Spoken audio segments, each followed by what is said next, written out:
Coming back at you today with another film review. We're going to look into the good, mostly, and the bad, and typical of the Eagles here after their showdown with the Seattle Seahawks. But it's all about how you end things, and we end it in disappointing fashion. But like I said, there are some positives to take away, and some insights into things that you might not have thought about. What's up, it's your boy Sid, trying to come back at you with another analysis video, and to kid you not, that's the real name. Eagles film review, some good and some bad from Matt Patricia's first game. So this guy had a long blank. This was why another reason why I wasn't in support of him taking over. And also, it's not his scheme per se. So he may know the ins and outs, but it's not his first choice. So I think he'd be liable to make some mistakes. And yeah, there were some to be had, definitely, on that last try, for sure. All right, so last week, the author of this, Johnny Page, was critical of Sean Desai's defense. It definitely was, but maybe he didn't think it would be a precursor to him being fired, or demoted, but essentially fired. But yeah, he definitely wasn't alone. Eagles felt the same way, and had that snafu where they rolled him out there despite knowing that he wasn't going to be the coordinator on Sunday for competitive advantage reasons. But disrespect the fuck out of that man. Shout out to him. I think if we gave him some better resources and gave him more liberty to control things, we'd be good. But we are where we are. All right, let's get into it. So I was much happy with the Eagles defense in the first three quarters. Yeah, me too, man. They were doing non-Eagles things as of late, playing responsibly. The run game could have been better controlled with gapping and stuff like that. We'll get into that later. But for the most part, you're happy with the point spread and the points allowed, yardage allowed in the passing game. Kenneth Walker really was key in them, but they've started to clamp down on that as well into the third, fourth quarter. But like I said, it's all about how you finish, and we did not. But my goodness, watching this defense on third and long it's incredibly frustrating because they have the tools, resources to get things done. But for whatever reason, coverages, scheme, lack of focus, or somebody just being inadequate in discipline or in the wrong spot, mistakes are made. So this is 3rd and 10. And yeah, what are you doing here? So we see that they drop Hassan Reddick in coverage and they go right to the area. This is like the same thing they've done with Nolan Smith. Right when they drop him in coverage, instead of putting a competent defender, a cornerback, or at least a safety, they go right to the area where you're taking your best pass rusher away from, or one of your pass rushers like Josh Sweat. Why would you do that? Inexplicable, but you'll see he'll drop in coverage here. And right where that hole is, where he should be, they throw the ball. And it's like, fuck, man, damn it! And they're rushing Bradley Roby, who doesn't even get there, and they don't even get really a push. They're yards from his face when Drew Lock throws the ball. It's like predictable, and predictable. All right, Sidney Brown, yeah, definitely. I love his energy. I love how he flies around. He's gonna make mistakes because he doesn't have the experience at this level. He'll learn, and this will be valuable for him. Hopefully moving forward, going into next year. I think I'll project him as a starter. I don't think we're gonna resign, or I think we're gonna let Kevin Byard go and just slide him into next to Reed Blankenship. And I think he could do fine. He'll do fine, and he'll get better as he goes along. He brings in a much needed speed element to that secondary. But he also his run defense. I'm torn with him in there as nickel corner because his coverage is not up to par. But if it's something short, like he's saying here, swing passes and screens, he's gonna shoot that gap and he's gonna get there fast and in a hurry, and he's gonna give our guys a better chance to gang tackle, rally right to the football. If he doesn't stop the guy, he can at least impede his progress, hold him there for a little bit.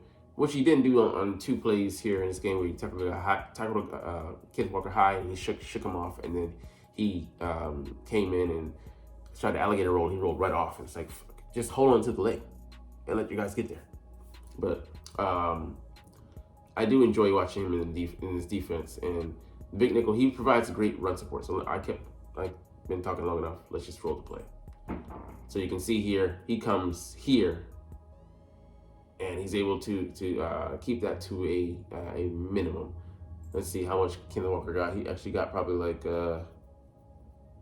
3 or 4 yards there. So could have been a bit worse. But just excellent run support there from the safety position. He's like a big linebacker that's agile. So, but speaking of linebacker, we don't have enough talent to play in base, and we're having to do things like put Reddick at 3 technique. It's interesting, and Fletcher Cox at nose tackle, and I like that. Patrick Johnson, I like that we put him at off ball linebacker. I think he just needs some reps. But if we hadn't been giving him reps all along this year, maybe we would have had another guy to bring in to spell Reddick and Sweat, so that they wouldn't be so tired as of right now. Those guys are just worn down, playing 80%, almost 90% of the snaps at edge rusher over the course of this middle or stretch of our gauntlet, and just too much. They're of course gonna get tired, and that's gonna have lingering effects going into the postseason, which is not good. So you see here, Fletcher at the nose. But yeah, just too light, man. We need bodies there, and bodies that can get there, be competent, adequate. Which is, I agree. Later the assessment, they're gonna make it that. Yeah, so we need a body, it's there to see the other linebacker chasing from the backside, but choosing the right gap. And it's like still a candy from a baby. The heavy personnel, we're not really equipped to deal with it. We don't have linebackers that, like a Patrick Queen or Roquan Smith, who are on the same team, yeah, but we had a chance to maybe pry one of them from the Ravens, but we chose to stand pat, and we're dealing with what we deal with. We had like I said, one decent linebacker, and then like a guy like pair him with Nicholas Morrow or pair him with Zach Cunningham. Man, we'd have a solid linebacking core. All we need is one solid guy and plug him next to a guy. Maybe in the Kobe Dean next year, we'll figure it out, and we should be good. But we invested a 3rd round pick, heavy capital in the Kobe, and he, we don't have anything to show for it as of this moment. Not saying he can't grow into that, but it is as of yet to be seen, TBD, to be determined. All right, Keely Ringo though, I was down on him coming into the season from the preseason, seeing what he showed. He just didn't look like he was ready to run with guys. And the last preseason game he played in, passed right by him. He didn't even know where the ball was. So I'm like, what this guy gonna bring to the table? He's behind all of our other guys, undrafted guys. And we gave him a 3rd round pick for him, even though he was a 4th round pick. He cost us a 3rd rounder. So yeah, but he looked good here. I like him being able to set the edge as a cornerback, because that's the size. He's 6'2", 207, and the guy can run.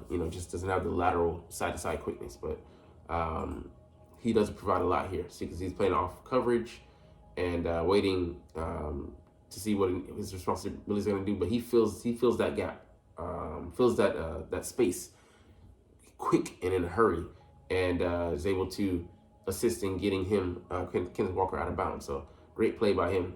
Great run support.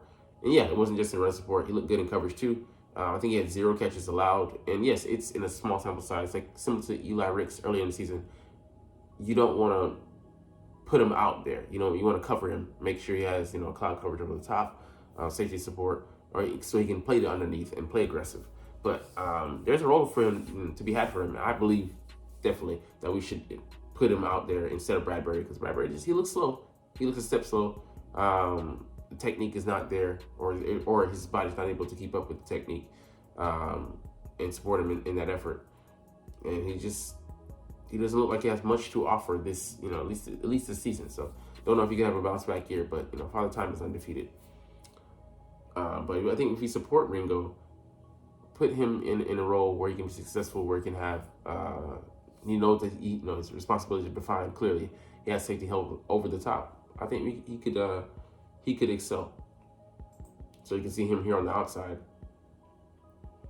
And yeah, just beautiful. He drives, uses that 4.36 speed against 4.33 speed, drives on DK Metcalf, and is able to impact the play. I think DK gets that ball in his hands, but through the contact, he drops it. So shout out to Keely Ringo for being aggressive there. All right, I didn't like a lot what I saw this week, but this play got me excited for a number of reasons. This is still Sean Desai's defense, but we did see some changes. So finally implementing, at least successfully, I would say more successfully, banjo coverage, which is when the cornerback in close proximity, let's just say the inside corner and the outside corner, they switch responsibilities depending on where the receivers release and go. And instead of us getting picked off on these rub routes, it was just an excellent play execution. You saw Nicholas Morrow show blitz, and then he drops into coverage, as well as Keely Ringo, having solid coverage and running with the guy. So it just was excellent on all fronts. Yeah, man, just, defense playing in conjunction. So you can see here at the top, I think that's Bradley Roby. He's going to make the switch successfully. It might have been with Josh Jobe and Nicholas Morrow, him showing blitz here. And then he drops out like I haven't seen him do this season yet. Boom, he falls back underneath. So he takes away that route. Or like presents, a different throwing angle that the quarterback has to throw the ball at. So it doesn't make it an easy completion. And then Keely Ringo following his guy here. It's the end zone. I think it's Tyler Lockett he's following. So he's playing exactly to where his leverage needs to be. He just got the route covered perfectly. So keeps that to a short gain. Why we couldn't do this on the 3rd and 10s that we were faced? Why couldn't we have underneath coverage? Guys dropping out instead of doing what we did, playing the sticks when they needed yards in a hurry. It was ridiculous. But at least for this play, we came out on top, looking like more than just incompetent. I don't want to be too harsh here, but I'm going to try to say Shaq Leonard. Yeah, man, his body is not keeping up with what he wants to do out there. And yeah, cutting Christian Ellis definitely looks like a big mistake in lieu of signing Shaq Leonard. And it's not that I feel like he can run, but he's not able to react to like he used to. Or he's a shadow of himself. So you can see here, here he is. It's a screenplay, swing pass out to the back. He gets there and he gets gypped. It's like damn. And for me, this wasn't even a bad play. A worse play that we saw, where Shaq had a chance. He's here kind of trying to find a gap, and he just picks the wrong one, and then he just completely out of the play. It just looks terrible. I think you might have a chance to see it. You'll have a chance to see it later, but I mean, it was bad play on all 3 levels. On the D line, at the second level, linebacker level, and then secondary coming up, run support. All 3 of them got gypped.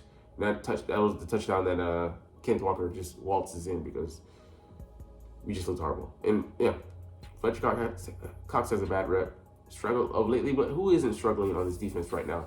I think he's had to play a lot of snaps as well. He's had to play injured too, so can't put that on him. But our run defense has slipped as of late. And yeah, I think guys are just tired. And speaks to this great rotation we're supposed to have, but we're not using guys like Moro Joma. He's gonna be out there. Just put him out there, man. The guy has to get some reps. And I get that Sean Desai probably didn't trust some people, but at some point you got to take some chances.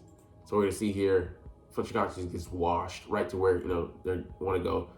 Sidney Brown just whiffs horribly, and then let's go back and look at Shaq Leonard. Shaq is over here. So why are you on the same gap that the other linebacker is in? So a horrible play leads to a convoy. I don't even know if Kenneth Walker gets touched there. So shout out to them for that play, but yeah, just horrible execution by our players. So yeah, us playing cover 1 and cover 3, not a problem. But it depends on the situational awareness. If a team has to drive 92 yards with a minute and 36 seconds to go, you got to know that they're going to take their shots. And it's dumb to put us in a single high coverage to ask the safety to cover that much ground. And you're putting more of an onus, more of a responsibility on your corner to hold up there. Especially the pass rush, it hasn't been getting there. I would have put Nolan Smith and I don't know, it was Patrick Johnson. I out there, or Brandon Graham and Nolan and Patrick Johnson out there on the early part of the down. And then I would have gone with my premier pass rushers to close out the game. Hassan Reddick and Sweat, you got to have them at the end. They weren't even on the field, I think, and that it showed.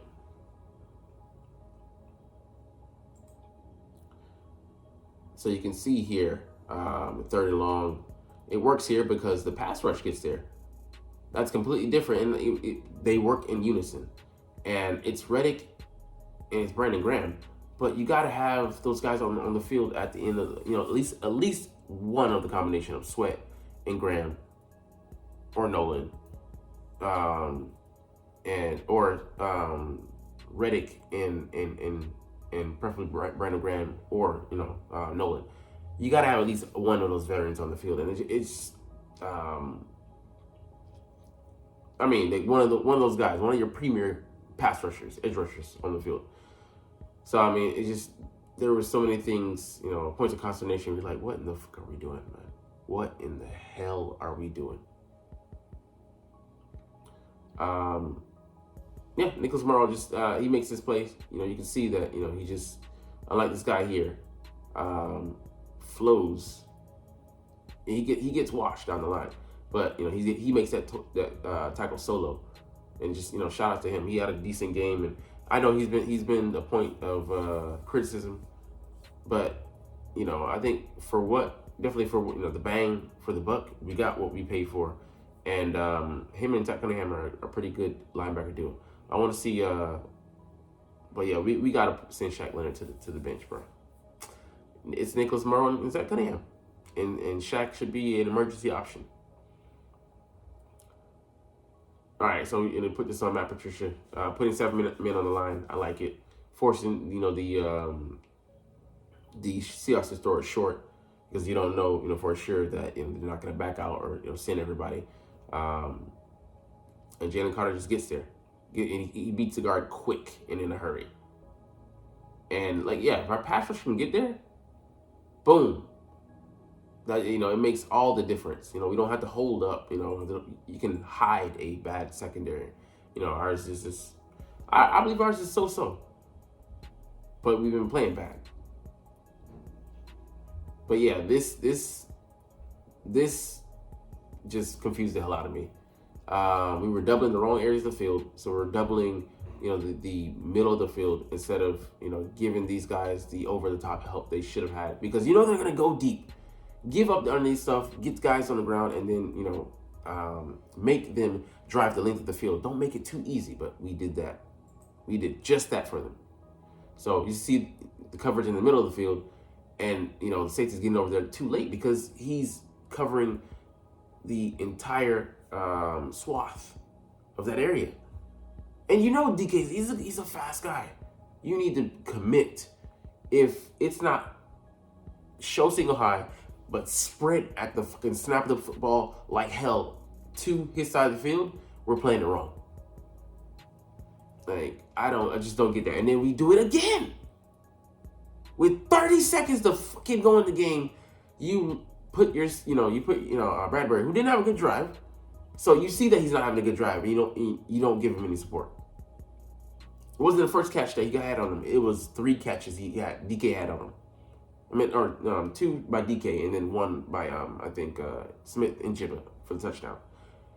You can see again here. Reed's playing this area. I don't care about this underneath.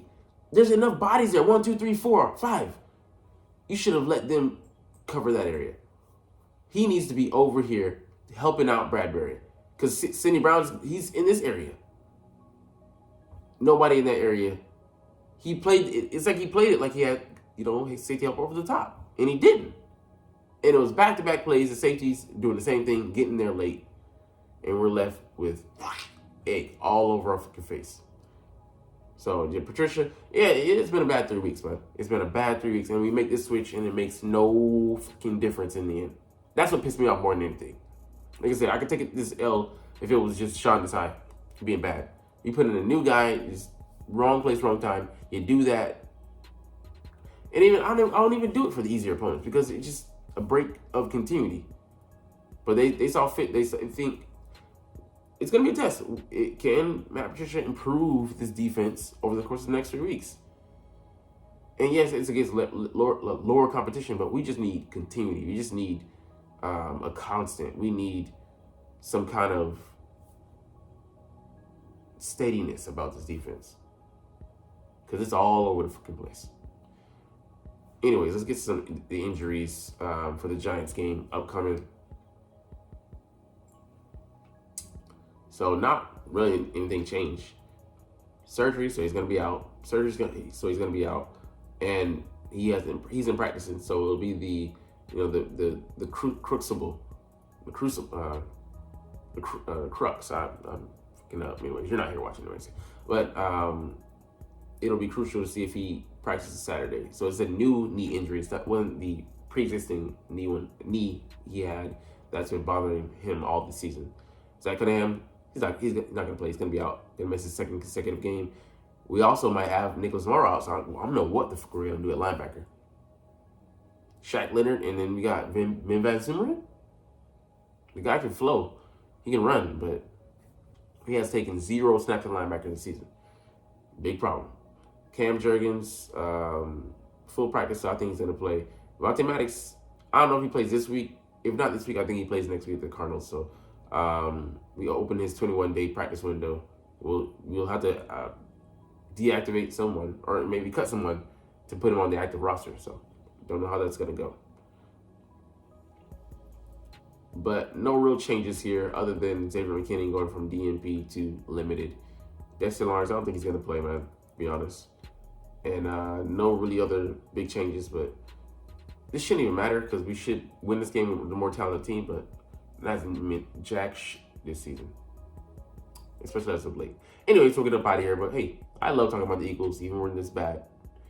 And I love making these videos even when we're in this rut. Like I said, we're going to chunk the deuces, but as always, it's fly, Eagles, fly, and let's motherfucking go. Like, comment, share,